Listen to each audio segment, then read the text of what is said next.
first, and then the 1-2, the fast 1-2 right behind it, and that was what hurt him. That's what dropped him at the end and almost led to the finish as well. Jamahal Hill.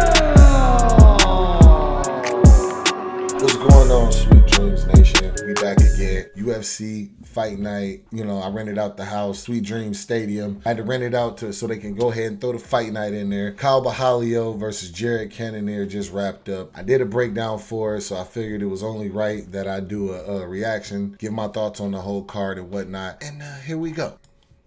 The prelims were kind of pretty much uneventful. We did have an emergence of a possible star. We did see the emergence of a possible star in the women's lightweight division in Wang, Cong. Wow. The knockout in 1 minute and 2 seconds, clean, one-punch knockout, something you really don't see much from the women's side of MMA, especially with the smaller, with the flyweights and the strawweights. You have some like a Jessica Andrade that pack a punch, but we got to see her. She was nice. She was technical. She was sharp, and she was powerful. Was able to a minute into the fight set up a beautiful upper jab that lifted her head up and was able to clean it through with the 2 and get the finish, take her out. No bueno. Future star. And honestly, to be honest, looking at her game and looking at the things that I saw from her in this fight, she could cause problems for a number of competitors at this division. The flyweight, I believe that's 125, right? Alexa Grasso could see a good challenge in her in the future. Valentina, whoever wins that fight, I think the way that Valentina fights though, I think a Wang could possibly be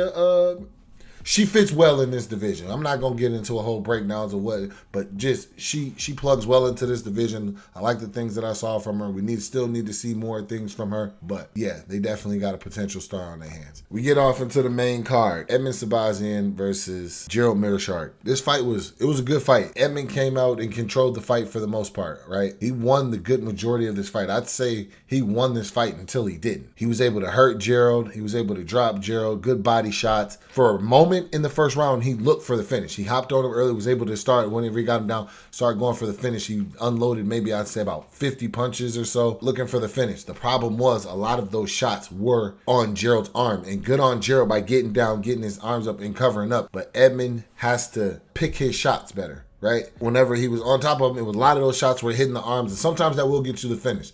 A lot of times a ref will just see the fighter not doing anything, just shelled up, and you just hitting, and they'll stop it. But to be sure that goes the way that you want it to, you want to land good shots. You want to actually do the damage. I would have liked to have seen Edmen more post on Gerald, find better shots at that moment when he had him hurt. I think that would have served him much better. I think him just taking a second, taking time, picking his shots, or even letting him back up to his feet would have served him pretty well. He ended up tiring himself out and ended up in the grappling exchange with the grappling guy, and his energy level kind of receded from there. He still was able to do some good things and still able to hurt him, but eventually he got tired, and Gerald was able to get into his game and his back. He was able to shoot a takedown, secure the takedown, and work his way around, work his way to a head and arm choke and submit an already tired Edmen Shahbayzan. So you got to think, if you already winded and you already gassed, and now you got this guy who's got that vice grip on your neck and choking on you, he was able to do that and secure the victory. Shout out to Gerald, bro. Shout out to Gerald. You know, it's always love, bro. He did this while he was hurt. Edmen had him hurt, and his response was, all right, I'm gonna go in, I'm gonna get this takedown, and I'm gonna work my way to the finish. Edmen hurt him with a body shot, and then he threw a knee, and Gerald timed the knee, shot under Edmen, put him down, and got the takedown. But this fight, you know, this is a tough fight for me. You know, they both my boys. One thing I got to take away from that is I think Edmen needs better shot selection and picking his shots and where he's hitting with a purpose, and Gerald got to keep working his stand-up, bro. We just got to keep working his stand-up, because you know what I'm saying, if you to make that march to the top, you can't just keep coming back. You can't take damage and then just come back, because the guys at the top, they're finishers. You got finishers at the top, and you got finishers that are all throughout the roster. Magny versus Michael Morales. Ugh, man. Nasty. Nasty work. Going into this fight, I spoke about Michael Morales being a little gun shy. That was not the case. He's patient, sometimes a little overly patient, but in this fight, he just did the right things at the right time. Neil was able to get back, able to use some of that patience to push him into the cage and kind of get him in that wash of things that he likes to do, of grappling at the legs and getting you tying up and grappling up against the cage. It was going for him for a little while, and then Mike was patiently doing the right things. And whenever he had chances to land good shots, he did land good shots. And ultimately that elbow that he caught him with in the clinch that kind of sat Magny down was what led to the finish and led to him ultimately getting the win. And we've seen this. We've seen that you just, all right, you do the right things at a high level all the time. A Leon Edwards could be. You know what I mean?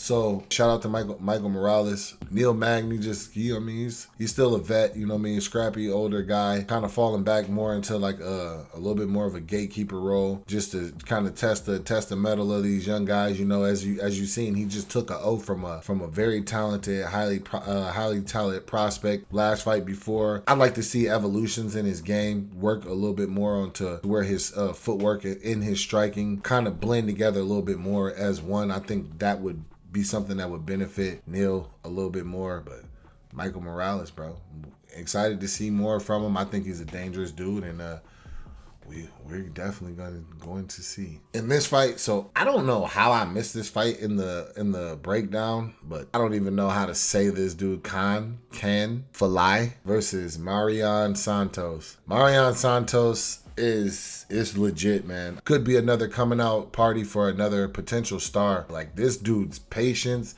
his eyesight, his technique, his power, and just everything this kid did was good. It was on point, high level, dangerous. Came out, got a knockout, and got the finish. Kaan didn't really do himself a whole lot of favors in his movement, right? The angle that he was fighting in and where he was put him right on the center line. He kind of never left the center line. And you can tell when somebody does this, because early on Santos was just literally everything he threw. Just look at how it landed on him. It landed on him right in that spot to where he could control right where he was. It didn't matter what he threw. That's because he's dead on in the center line, available for every strike that he has. He ultimately that's how he paid for it. He came in, he entered on that center line. He caught the hook, the first initial hook, if you look, took Santos off the center line, and the follow-up hook, which kind of brought him right back onto it, but at least he left it though. So he initially, bang, he left it. So it caught him on the outside a little bit outside the shoulder. Then he just faded right back into the center line with the other hook, and it caught him clean right on the jaw. Perfect land, and put him out. Good win,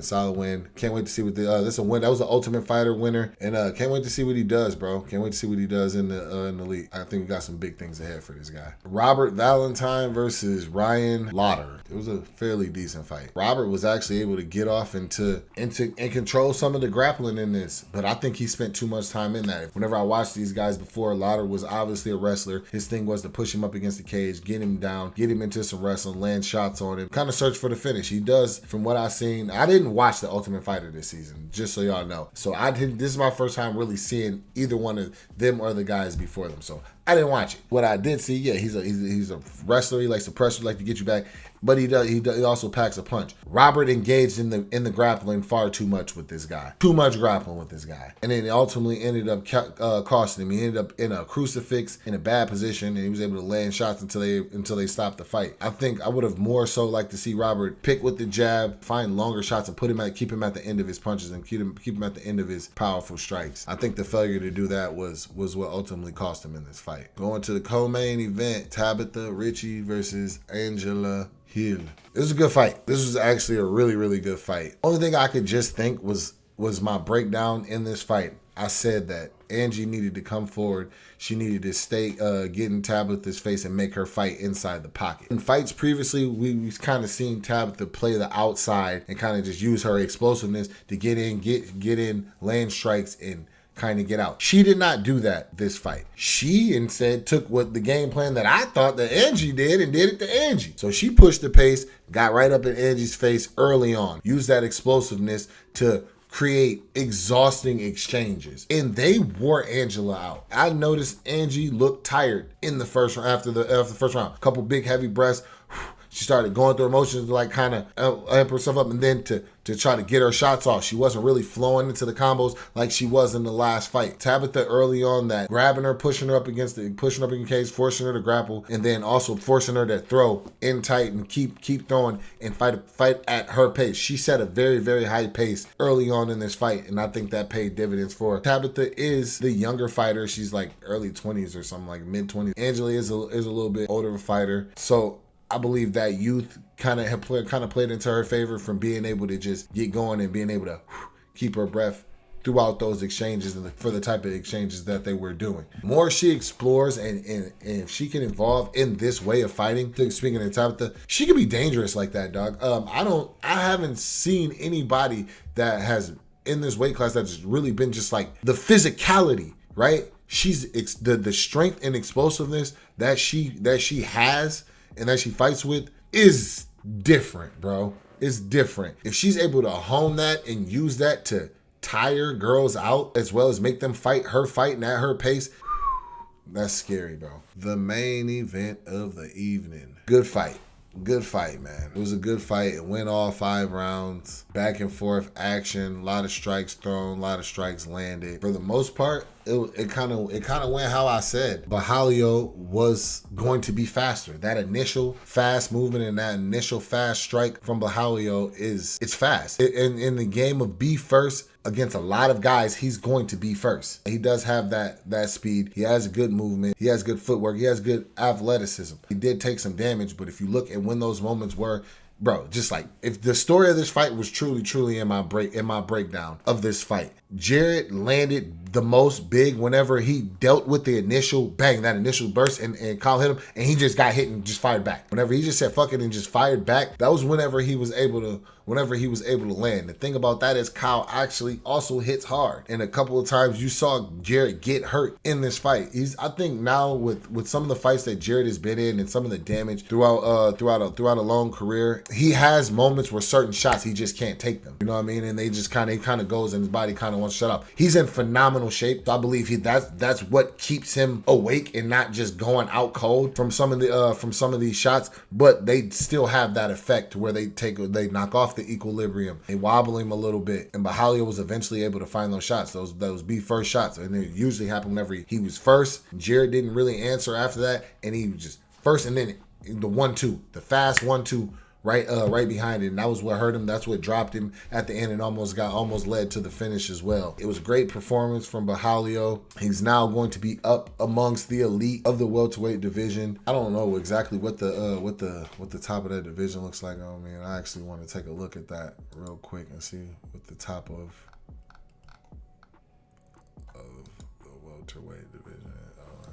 the welterweight division looks like. So yeah. He'll be here, take this place. So you got Nasser Imavov, Albert Whitaker, Israel. Yeah, he enters a really, really good and interesting mix of fights with the Sean Strickland fighting for the title, having the next title shot. Izzy looking for, all right, what's next? Probably looking for some new blood, somebody hungry. He has that now. He's gonna have that now with 4 and 5. So maybe he looks to try to build his way back through that. You got Brendan Allen. Like, man, this is, you got some things to be excited for and excited about in this division. For Gerald, you hate to see it. You want to see a guy with that type of skill, that's had that type of career, been around, get put on a lot of exciting fights, be able to kind of have that have a cherry on top, whether it be a big money fight or it be a big you know what I'm saying, or like win the title, a big go out somewhere within that realm. And that's kind of fallen backwards the last couple fights and rather quickly for him, whereas I'm sure the beginning of this year, maybe 6 months ago, he's looking at, all right, one more, I'm looking at title shot. Now it's like probably going to be ranked outside of the top 10 possibly. Yeah, man, it's a lot of guys coming on strong. The middleweight division has a lot of action, a lot of movement, and a lot of fun things happening in it. It's exciting, man. It's exciting. It's exciting to see. The main card, I think more so kind of saved this card. I decided I wanted to get my thoughts out on it, get my take on it and everything like that. That's it, Sweet Dreams Nation. Love y'all. Appreciate you. And we out of here.